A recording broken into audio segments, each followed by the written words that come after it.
Greetings, welcome back to Black Bear News, where we are discussing climate change, abrupt climate change, and things adjacent. I'm going to read this article from Counterpunch from August 2nd, 2019 by Lawrence Whitner. Dear moderators of the presidential debates, how about raising the issue of how to avert nuclear war? You mass media folks lead busy lives, I'm sure. But you must have heard something about nuclear weapons, those supremely destructive devices, excuse me, that, along with climate change, threaten the continued existence of the human race. Yes, thanks to popular protest and carefully crafted arms control and disarmament agreements, there has been some progress in limiting the number of these weapons and averting a nuclear holocaust. Even so, there's been some progress in limiting the number of these weapons and averting a nuclear holocaust. Even so, that progress has been rapidly unraveling in recent months, leading to a new nuclear arms race and revived talk of nuclear war. Do I exaggerate? Consider the following. In May 2018, the Trump administration unilaterally withdrew from the laboriously constructed Iran nuclear agreement that had closed off the possibility of that nation developing nuclear weapons. This U.S. treaty pullout was followed by the imposition of heavy U.S. economic sanctions in Iran, as well as by thinly veiled threats by Trump to use nuclear weapons to destroy the country. Irate at these moves, the Iranian government recently retaliated by exceeding the limits set by the shattered agreement on its uranium stockpile and uranium enrichment. At the beginning of February 2019, the Trump administration announced that in August, the U.S. government will withdraw from the Reagan-era Intermediate Range Nuclear Forces Treaty, INF, the historic agreement that had banned U.S. and Russian ground-launched cruise missiles, and would proceed to develop such weapons. On the following day, Russian President Vladimir Putin declared that in response, his government was suspending its observance of the treaty and would build the kinds of nuclear missiles that the INF treaty had outlawed.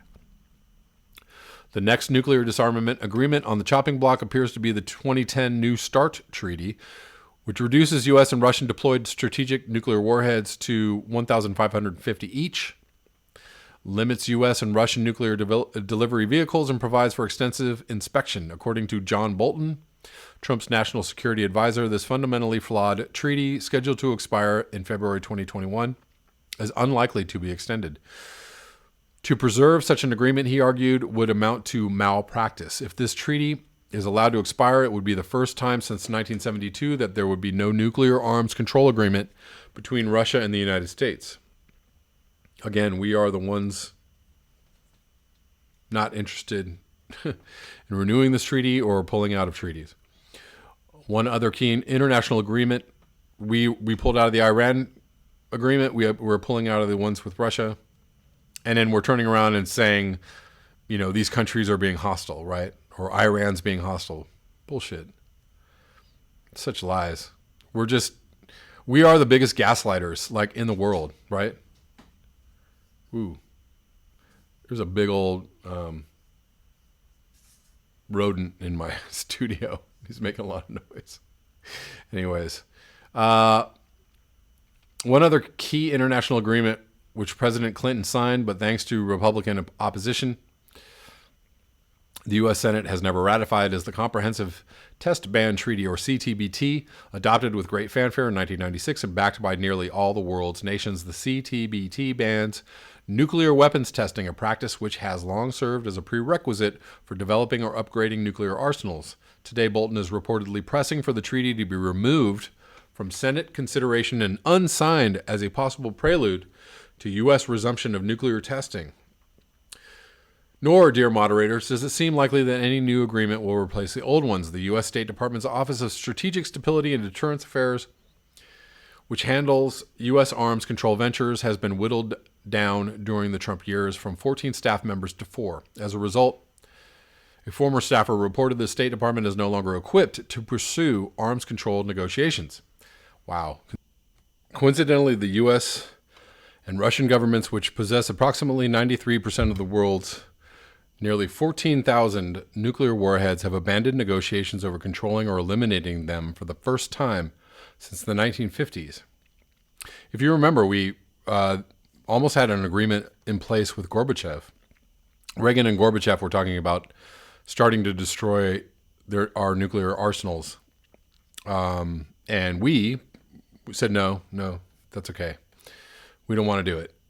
Instead of honoring the commitment under Article 6 of the 1968 Nuclear Non-Proliferation Treaty to pursue negotiations for cessation of the nuclear arms race and for nuclear disarmament, all 9 nuclear powers are today modernizing their nuclear weapons production facilities and adding new, improved types of nuclear weapons to their arsenals. Over the next 30 years, this nuclear buildup will cost the United States alone an estimated $1.7 trillion. At least if it is not obliterated first in a nuclear holocaust. Will the United States and other nations survive these escalating preparations for nuclear war? That question might seem overwrought, dear moderators, but in fact, the U.S. government and others are increasing the role that nuclear weapons play in their national security policies.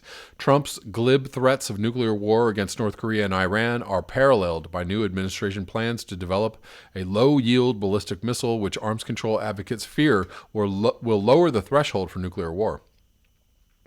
Confirming the new interest in nuclear warfare, the U.S. Joint Chiefs of Staff in June 2019 posted a planning document on the Pentagon's website with a more upbeat appraisal of nuclear warfighting than seen for many years, declaring that using nuclear weapons could create conditions for decisive results and the restoration of strategic stability. The document approvingly quoted Herman Kahn, the Cold War nuclear theorist who had argued for winnable nuclear wars, and had provided an inspiration for Stanley Kubrick's satirical film Dr. Strangelove. Of course, most Americans are not pining for this kind of approach to nuclear weapons. Indeed, a May 2019 opinion poll by the Center for International and Security Studies at the University of Maryland found that 2/3 of U.S. respondents favored remaining within the INF Treaty, 80% wanted to extend the New START Treaty, about 60% supported phasing out U.S. intercontinental ballistic missiles, and 75% backed legislation requiring congressional approval before the president could order a nuclear attack.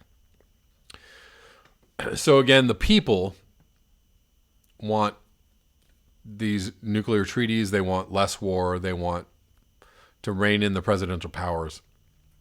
But they are not heard because our voices are not heard. And we continue to vote against our own interests because we're propagandized, not just on the right, but on the left.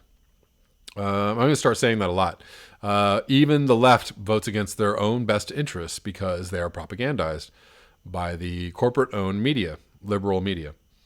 Therefore, when it comes to presidential debates, dear moderators, don't you, as stand-ins for the American people, think it might be worthwhile to ask the candidates some questions about U.S. preparations for nuclear war and how best to avert a global catastrophe of unprecedented magnitude? I think these issues are important, don't you? I thought that was a good article. Hope you all think so too. Yeah, we are. Well, the reason why they won't ask any of these questions, the moderators of the debate, or why they don't, want to get too deep into climate change, or why the DNC doesn't want to have a climate change debate, because they are owned, corporate owned or corporate financed arms of, they're the propaganda arm or the public relations arm of the powers that be. And they do not want people thinking, better thoughts or, thinking of better ways to get out, to deal with our problems or to be a better society. No, they don't want that. They want you to be confused. They want you to think dumb things and vote for dumb people who won't give you the things that you want, right? Democrats do it all the time. Democrats vote for, corporate-owned politicians who, won't fight for what you want. We have Nancy Pelosi who just rolls over and gives Trump whatever he wants and goes, you're a bad man. You're just a bad man. We don't like you. But here you go. Here's whatever you're asking for. She doesn't care about you. She's not a good politician. She's not a good person. She's a corporate-owned mouthpiece. She doesn't give a crap about the people of the United States. She doesn't. She gives a crap about her donors. And, that goes for the Republican Party as well.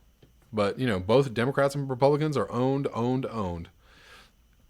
And the media is just trying to, keep you confused or keep you thinking that, Biden's a great choice. Biden's the only one that could beat Trump. What we need is a good, just middle of the road person. Because all we need to do is beat Trump, That's all we need to do. That's not enough. And that person that they're going to tell you that can beat Trump is not going to beat Trump. They're going to lose to Trump. The person that is going to beat Trump is somebody who has radical ideas, who actually wants to do things for the American people, the people that want to get rid of nuclear weapons, the people that want some health care, the people that want free education, the people that want, better wages, the people that want unions, the people that want, goods and services and things that are good for people and the environment. That's what the people want, but not just the Republican leadership, but the Democratic leadership stays voting for the people, the things that aren't helping the people in the long run, or haven't really. Anyways, that's all I have for you today. Thank you so much for your eyes and your ears and your conscience. If you'd like to support this channel, you can do so at the links below. Until next time, peace.